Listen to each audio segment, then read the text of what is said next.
Got another random booster pack opening video here. We have a pretty good variety so far.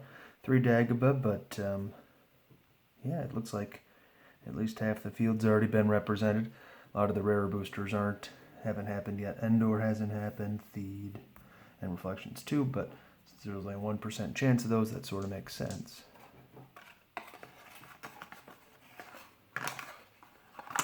And let's see what the dice say. Whoops. 51. Okay. That would be... Okay, so 40 to 52 would be Jabba's Palace. We got a Jabba's Palace pack.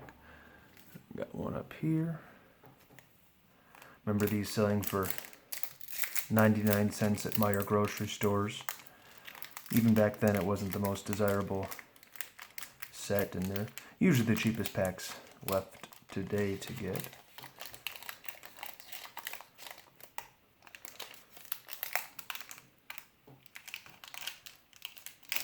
I think it was a good overall set for the game, introducing battlegrounds and making it so your opponent can't just sit at a site where you can't even deploy and just drain you to death.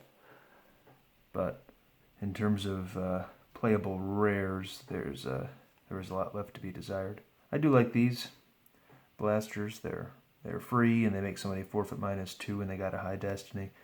Maybe making people forfeit -2 is not all that great, but especially when they were able to forfeit weapons, I thought putting a 5 back in your deck was pretty neat.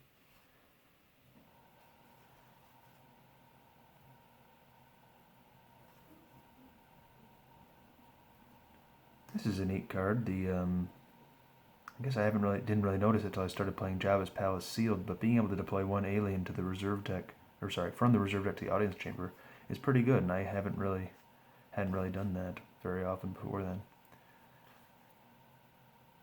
Being able to retrieve force if you swarm aliens isn't bad. They had a couple cool creatures here, making it so our opponent can't move away, at least with land speed. Our rare is a... Oh, look at that, an alien. Most of the Jabba's Palace rares are aliens.